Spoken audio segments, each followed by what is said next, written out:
I'm Tyler. My last name's actually with 2 L's, not one, just so you know.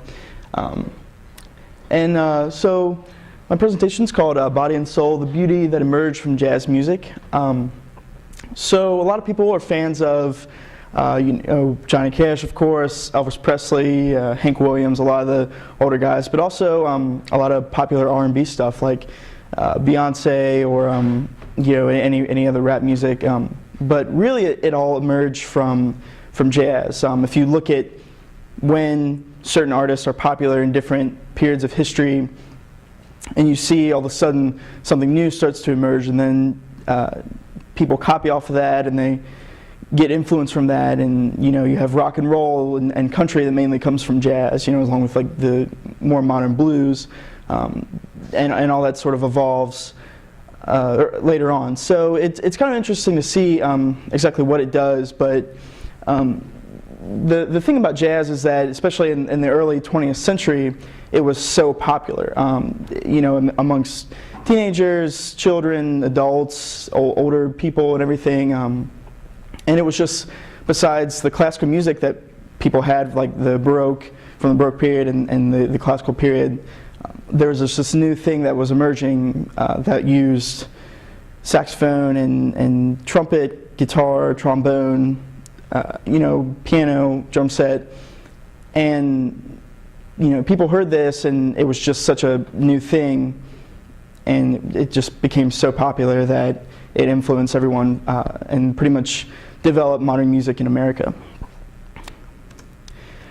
So what makes jazz jazzy? So when I use the term jazzy, I kind of mean what makes it sound like jazz. When people call something jazz, what is it exactly? The main thing about jazz is improvisation. Technically speaking, if there isn't anything that's improvised in the song, it's not technically jazz. And it's never some sort of like shot in the dark when you're playing. And by the way, I happen to be a music major here at Eastern. I play the upright bass guitar for my major, but I also play a little bit of guitar and piano in my free time, some other jazz instruments. So I know a lot about improvising, and the thing is, there has to be like a lot of skill involved, but it's still very free. Another thing that jazz did was broke the rules. There are, if any of you ever study music theory, I don't know if you ever will. Are there any other music majors in here, by the way, or anybody? Former music, cool. If you've ever taken music theory or ever like read a book about it, it can get pretty complex with how, and looking into classical music, how the rules are set. And in jazz, there isn't a lot of that. There are certain things where you want to do it to sound good, but there's also certain things where like you kind of have the freedom to do whatever you want. And that's what makes it jazz in a sense. It makes it really beautiful and free, and it's something you're not really going to hear a lot in classical music. Not to say that you can't improvise in classical, but with jazz it's expected and pretty much mandatory.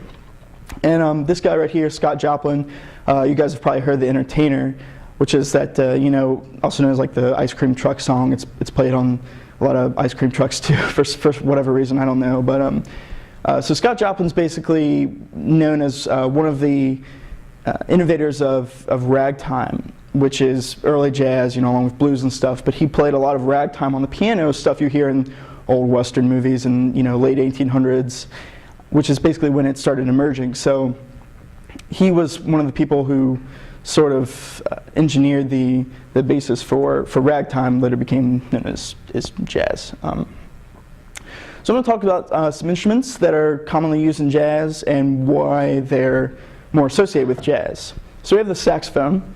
I'm sure everybody's heard of it or heard it, knows what it sounds like. It's a very mellow sounding instrument. It's known for mimicking the human voice. It sounds very, there are different kinds of saxophones. You can get higher with a soprano or alto, or a little bit lower and deeper with a tenor or baritone. There's also a bass saxophone, but I just didn't include that because it's kind of ridiculous in a sense sometimes, but it can be cool.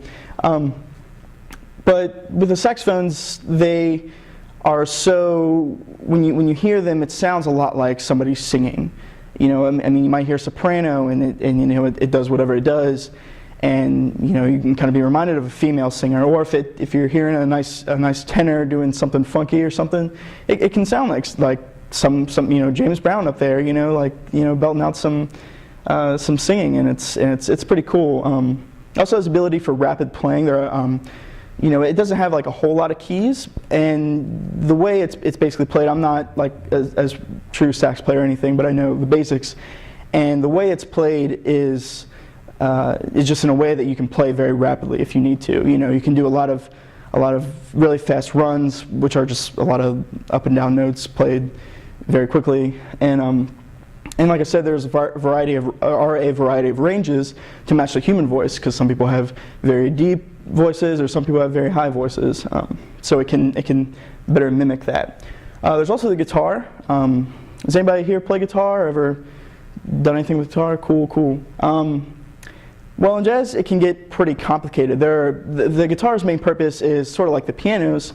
It plays lots of chords, and it sort of lays the basis for the song down. And everyone who's playing anything in the ensemble, whether you're playing something on like lead, like a higher lead part, like on trumpet, your notes are within that chord that the guitar is laying for you.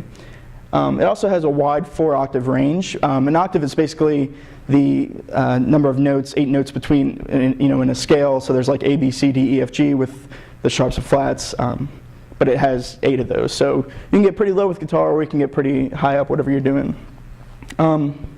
And with the electric guitar, there are lots of different sounds that you'll hear with, if you want to have it like a nice mellow, like distortion, nice mellow, clean effect where it's just a normal electric guitar, or if you want a like gritty distortion if you're playing something, or if you want like a wah-wah pedal if you're like in funk, playing funk and you want to hear that. So it can be versatile. And then there's of course the piano. Piano can also play chords. It has 88 keys, so it's like the guitar, also has a wide range. It's a little bit easier to play chords that are closer together on the piano, because with the guitar you can't play multiple notes at the same time on the same string, because just the way it works, you have to be playing one note at a time on one string, and you can add in more strings, but it has to be just one string. But with the piano, you can press down multiple keys, and you can have like closer together chords that sound more as one, I guess you would say. The piano also has different pedals. There's the sustain pedal, which is kind of the one on the right, which is the most frequently used. There are also like other damper pedals and everything that allow you to just play different things. The sustain pedal, what that does basically is just, of course, sustain the notes. So you can press one key, and instead of it going do, it goes do, and you don't have to hold it down. So that's a pretty cool feature of the piano also. And with electric piano, just like guitar, it can have many different sounds. So if you have an electric one, you can go with like an organ. Can be pretty popular in a lot of, especially like gospel, jazzy music, or funk. But it could also create different like synthesizing effects that you might hear in a lot of pop songs, but they're also used in jazz as well. So the musical aspects of jazz sort of get pretty technical, but I'm going to try to keep it as simple as possible for today. Anyone who's ever been in some sort of music class might have heard that there are different like major and minor scales. Major is known as like the happy scale, sounds really like happy, and minor kind of sounds sad and dramatic. And let's see how well this plays.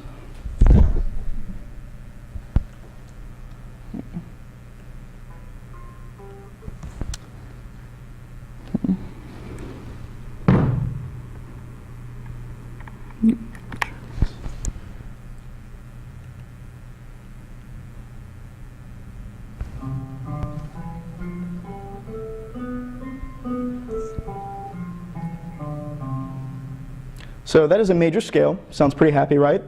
This one here is minor.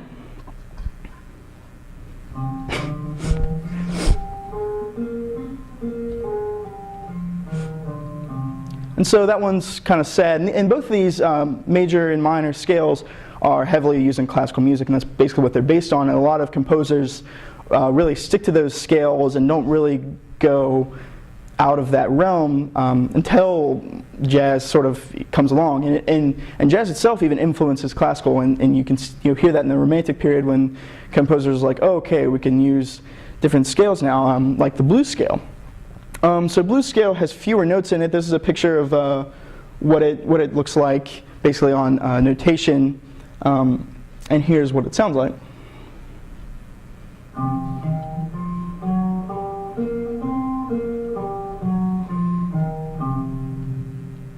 So yeah, as you can hear, it has fewer notes than both those scales, but it also has sort of like there's something about it that's a little ambiguous to our ear, especially after if you kind of grow up not listening to a lot of jazz, as probably a lot of you did, or maybe you did, but if you haven't, like me, and you've kind of just been listening to maybe like pop songs on the radio or other stuff like that, you've basically heard mostly major and minor scales, but this blues scale it's used a lot in jazz, and it was used and still is used, and it's basically one of its signature scales. And there are also dozens of other scales that jazz uses too.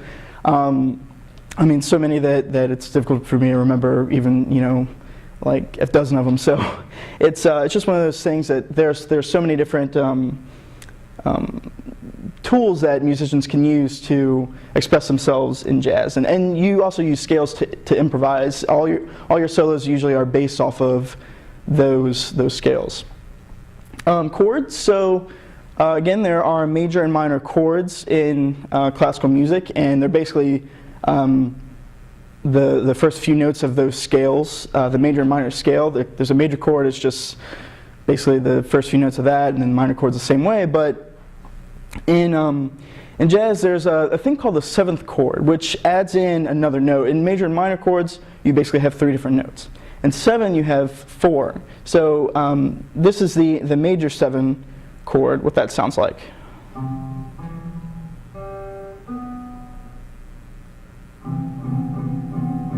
So those are the individual notes, and then there's the chord at the end. So this is just kind of a different kind of sounding chord. As you can kind of hear, it's a little more, it just kind of has that extra note, and it's kind of like, you feel a little bit more soulful in that. And then here's minor 7.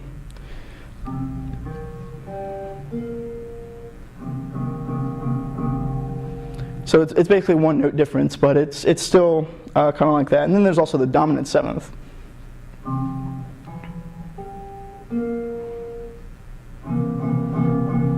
So this one's a little bit more bluesy. It's more based off the blues scale, in fact, and you'll hear all 3 of these chords in different songs, especially in jazz, but different songs in general, even rock songs and whatever.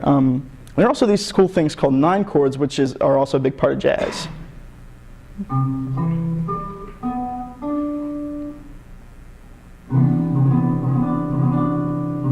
So the 9 chords have 5 notes as opposed to 4 with the 7th chord, and it just gives it another sort of element. You have all those pitches in, and it's just another factor of it. So rhythm, in something that's common in jazz is swung 8th notes. So if you've ever had music class, you'll have the quarter notes that are 1, 2, 3, 4 as you'll count them, and then if you have 8th notes, it's 1 and 2 and 3 and 4 and. But and when you have swing 8th notes, they are basically 1, a 2, a 3, a 4 instead of 1 and 2 and. So there's a little bit more swing and more like edge to the notes rather than just straight 8th notes, and they kind of sound like this.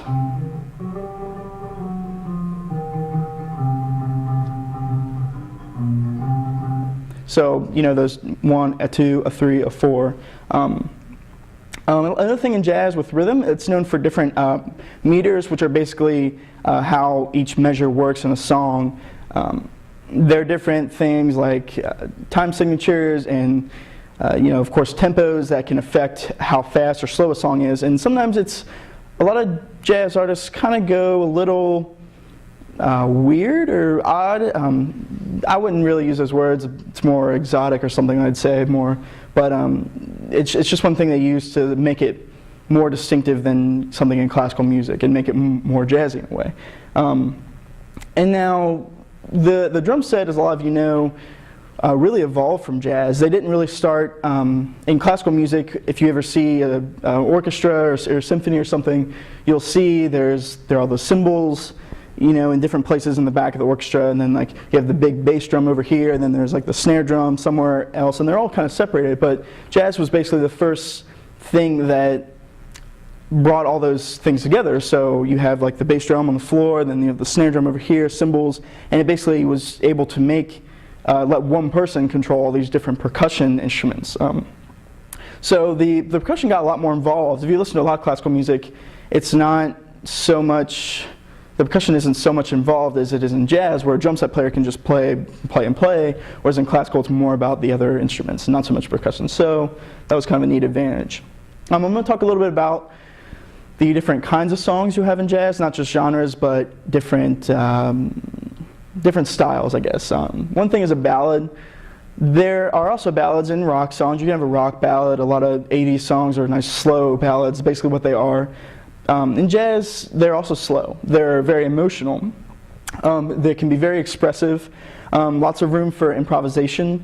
You can just be very soulful, and you can be very slow, or if you want to be, you know, if you want to approach a ballad with anger, you can also do that too, and it can just sound like a lot of different things when you play your solo in a ballad, because there's a lot. It's slow. There's a lot of room for improvisation. I named my slideshow after this song. It's called "Body and Soul." It's a very popular jazz ballad.